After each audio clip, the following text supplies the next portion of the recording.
change has given me victory. He has given me victory. The King of glory has given to me great victory. He has given me victory. The King of glory has given to me great victory. He has given me victory. He has given me victory. Hallelujah. Yesu nashimwe cyane. Igitondo cyiza bwoko bw'Imana turabashuje mu izina rya Yesu. Tunejejwe n'Imana muri iki gitondo kuko turamutse turi amahoro. Burakeye turi bazima. Ni umugisha udasanzwe kandi n'ubuntu bw'Imana. Turashima Imana rero yuko twinjiye muri iki cyumweru turi amahoro kandi dushima Imana. Munyemerere tugiye gushima Imana kandi turabaduhanurira kino cyumweru. Turabadusengera kino cyumweru.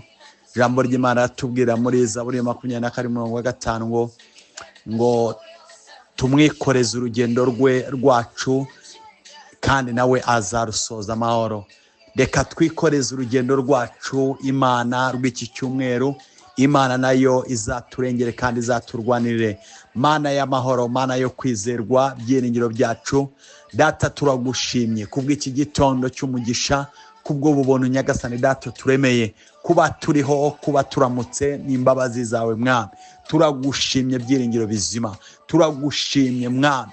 Byinshi ukora Papa, henshi uturengera Mwami, henshi uturwanirira Mwami. Mana Data, hari n'ibyo tutabonesha amaso yacu ariko ukaturengera Mwami. Turagushimye muri iki gitondo Mana, tuguhaye icyubahiro Mana, tugushize hejuru nk'Imana Data nyiribihu Uwiteka. Iki cyumweru Mwami turasenze ngo reka kizaba icyumweru cy'umugisha, kizaba icyumweru cy'ubwiza, kizaba icyumweru cy'ubutsinzi, kizaba icyumweru Mwami Data wese Mwami cyo gukora Mwami Data ibintu bidasanzwe Mwami. Tuzabona ubwiza bwawe, tuzabona icyubahiro cyawe, uzaturengere kandi uzaturwanirire. Imigambi y'abanzi yose Mwami itsindwe ku buzima bwacu Mana. Turasenze ngo imiryango yari ifunze yose ikinguke Mwami. Turasenze ngo Uwiteka Imana Nyiringabo ube mu ruhande rwacu Uwiteka. Turagushimye kandi Mwami, twemerera utuganize muri iki gitondo. Tubera Imana, tubera imbaraga kandi tubera ubwugamo. Reka ijambo ryawe muri iki gitondo Mwami rituremera ibyiringiro. Reka ijambo ryawe Nyagasani Data rituremera amateka masha. Reka ijambo ryawe Nyagasani Data risenye ibidafite umumaro mu izina rya Yesu Kristo. Mana turasenze ngo Uwiteka Imana Nyiringabo wica imigambi y'icyakura Papa, nk'uko ijambo ryawe ritubwira muri Yobu ngo wica imigambi y'icyakura kugira ngo idasoza Mwami inama zawe. Natwe turasenze ngo inama imigambi y'abanzi nihirwe ku buzima bwacu Mwami. Turagushimye kandi tuguhaye icyubahiro. Shimwe n'ibyawe none n'iteka ryose. Amen. Mana ishimwe, Mana ibaha umugisha kandi turabakiriye muri uyu mwanya. Birashoboka yuko uramutse wumva umutima wawe utameze neza, ariko reka nkubwire ngo mu ijuru hari Imana. Ijambo ry'Imana riratubwira muri Yeremiya 31:16 ngo uku niko Uwiteka avuga ati, hoza ijwi ryawe we kuboroga, n'amaso yawe ye gushokamo amarira, kuko umurimo wawe uzaguhesha ingororano. Niko Uwiteka avuga, kandi bazagaruka bave mu gihugu cy'ababisha. Imana yacishimwe cyane mu izina rya Yesu Kristo. Iki cyumweru Imana iguhoza amarira. Birashoboka yuko waba wari urimo kurira, birashoboka yuko wari uri mu gahinda, ariko mu izina rya Yesu Imana iguhoza amarira. Imana yahozeje Hana, mu izina rya Yesu Kristo nawe iguhoze amarira. Buri cyakurizaga cyose Imana igihinduremo ibitwenye, Imana igihinduremo umunezero. Haleluya. Yesu nashimwe cyane. Imana iguhoza amarira muri iki cyumweru. Bibiliya iratubwira ngo hari kurira kwararira, ariko igitondo impundu zikavuga. Birashoboka yuko wararurira, birashoboka yuko warara udasinziriye, ariko mu gitondo amateka agahinduka, ariko mu gitondo ibyishimo bikakurenga. Niko Imana ikora. Dukorera Imana cyangwa twakurikiye Imana. Imana ya surprise niko igitungura na toro ry'Imana. Imana yacishimwe cyane. Abisirayeli bakora uburetwa, ariko igitondo kimwe Imana ibahagurutsa mu buretwa mu izina rya Yesu Kristo. Iki cyumweru nawe Imana iguhoza amarira. Yesu nashimwe cyane. Ijambo ry'Imana rira mu Kuva ibice 23 ku murongo wa 27. Mu gitabo cyo mu Kuva, gitabo cya Mose, ibice 23 ku murongo wa 27. Haravuga ngo nzohereza igitinyiro cyanjye kikujya imbere, nirukane abantu uzageramo bose, nume ababisha bawe bose baguha ibitugu. Haleluya. Imana yacu ishimwe cyane. Muri iki cyumweru mu izina rya Yesu Kristo, Imana yohereje igitinyiro cyayo ku buzima bwawe. Imana yohereza igitinyiro cyayo mu buzima bwawe mu izina rya Yesu. Kandi ngo kikujya imbere, igitinyiro cy'Imana kirukana ababisha bawe, igitinyiro cy'Imana kirukana abanzi bawe mu nzira zawe. Iki cyumweru mu izina rya Yesu ndasenze ngo Imana igitinyiro cyayo kikujya imbere, kiringaniza ahataringaniye, gishyire mu buryo ibitari mu buryo, kirukana abanzi bawe imbere yawe, kirukana izo ntambara zari ziri imbere yawe, kirukane ibyari biguteye ubwoba mu buzima bwawe mu izina rya Yesu. Gihindura amateka y'ubuzima bwawe, gihindura amateka y'imibereho yawe mu izina rya Yesu Kristo. Igitinyiro cy'Imana kikujya imbere, ngo nume ababisha bawe bose baguha ibitugu, ababisha bawe baguha ibitugu, ibyakurwanyije byose imyaka magana biguha ibitugu mu izina rya Yesu. Imana yirukana abanzi bawe mu masezerano yawe, Imana yirukana mu izina rya Yesu Kristo. Nk'uko ubwoko bw'Imana bwinjiye i Kanani, Imana ikirukana abanzi babo imbere yawe. Imana yacu ishimwe cyane. Imana yirukane abanzi bawe mu masezerano yawe iki cyumweru. Winjire muri gakondo, winjire mu munezero, winjire mu kubaho kw'Imana. Imana yacu ishimwe cyane. Reka dusome ijambo ry'Imana mu byakozwe n'intumwa, ariho dusoreza tugiye gusenga. Ibyakozwe n'intumwa 12 ku murongo wa 11. Imana ya Isirayeli gutabara iki cyumweru. Ibyakozwe n'intumwa 12 ku murongo wa 11. Bibiri ijambo ry'Imana yatubwira ngo Petero agaruye umutima aribwira ati noneho menye by'ukuri yuko umwami Imana yatumye marayika wayo akankura mu maboko ya Herode, ikanyiza ibyo ubwoko bw'Abayuda bwatekerezaga byose. Haleluya.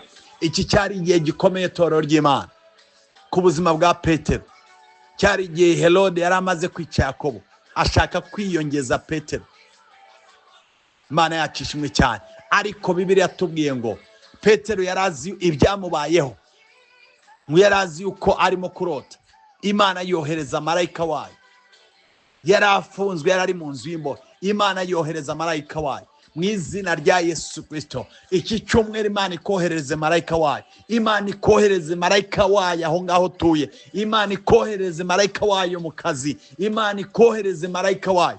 Sinzi ahantu utinze, sinzi ahantu wari umaze igihe kirekire, sinzi ahantu wari ubabariye, sinzi ahantu wari usuzugurikiye, sinzi ahantu bakwise amazina menshi cyane. Ariko mu izina rya Yesu Imana ikohereze marayika wayo. Iki cyumweru marayika wayo akurwanira intambara utabasha. Petero ntabwo yashoboraga kwikura mu maboko ya Herode, ariko kubw'imbaraga z'Imana, Imana yohereza marayika wayo. Iki cyumweru Imana ikohereza marayika wayo agukura ahantu wari utinze, akwambika undi mwambaro w'ibyishimo, akwambika umwambaro w'icyubahiro, akwambika umwambaro w'umugisha ku buzima bwawe.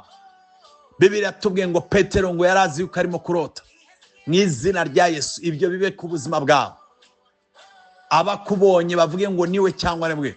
Iki cyumweru mu izina rya Yesu Imana ikohereze marayika wayo agukure mu buzima bw'uburetwa, agukure mu buzima bw'icyangiro, agukure mu buzima wasaga nkaho utishimiye, wasaga nkaho wabuze icyerekezo. Ariko marayika w'Imana akuremera icyerekezo cy'umugisha, kandi arwana izo ntambara ziri ku buzima bwawe, akuneshereze mu izina rya Yesu. Ubu umudendezo, winjire muri Kanani yawe, winjire mu byishimo, winjire mu kubaho kw'Imana.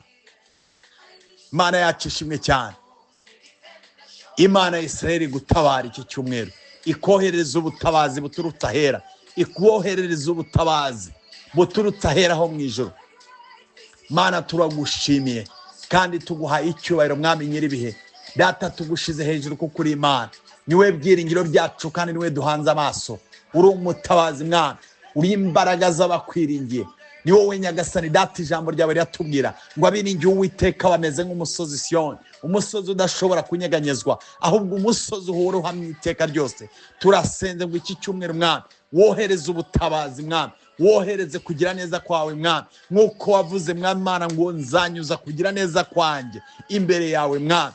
Mu izina rya Yesu Kristo turasenze mwami ngo iki cyumweru reka kibe icyumweru mwami Mana data w'Isirayeli mwami cyo guhindurirwa amateka, kibe icyumweru cy'ibyishimo, kibe icyumweru mwami cyo kugendera hejuru y'abanzi bacu, kibe icyumweru Nyagasani data cy'iminyago, kibe icyumweru Nyagasani data mwami Mana cyo kwinjira mu munezero wacu. Hari ahantu twari dutinze, hari ahantu twari dusuzugurikiye, hari ahantu twari tubabariye, hari ubuzima twari tumazemo iminsi, ariko mu izina rya Yesu Kristo Mana nk'uko watabaye Petero ari mu buzima bw'imbohe, Herode ari burara ari bumwice, mu izina rya Yesu Kristo ukohereza marayika wawe. Turasenze muri iki gitondo, turasenze ngo muri iki cyumweru wohereze marayika wawe, wohereze Mana data marayika wawe amanukire kuturengera, amanukire gututabara. Uwamanutse Nyagasani data agatabara Mana Daniel mu izina rya Yesu Kristo, reka amanuke mu izina rya Yesu, amareho intambara zose zari mu buzima bwacu, ahindura amateka n'imibereho mu izina rya Yesu Kristo. Mana turagushimiye, Mana tuguhaye icyubahiro data, urera kandi urakiranuka mwami. Turasenze ngo Uwiteka utubambire amahema, ngo Uwiteka utwimane, ngo Uwiteka uturengere. Iki cyumweru reka kibe icyumweru cy'umugisha mu izina rya Yesu Kristo, kandi dusenze twizeye amen. Mana ibahe umugisha, Mana ibagirire neza. Iki cyumweru kizaba icyumweru cy'umunezero ku buzima bwa buri wese. Wowe udukurikiranye, Imana ikuremera amateka mashya, Imana ikwiyereke bundi bushya. Niko byanditswe mu gitabo cya Yohana 21. Ijambo ry'Imana yatubwira ngo Yesu yongera kwiyereka abigishwa be. Ndasenze ngo nawe Imana yongere kwiyereka bundi bushya. Imana igusetse nk'uko yasekeje Hana, Imana ikamusetsa mu izina rya Yesu. Nawe igusetse nk'uko yasekeje Sara, nawe igusetse mu izina rya Yesu. Amahoro y'Imana abane namwe. Shalom.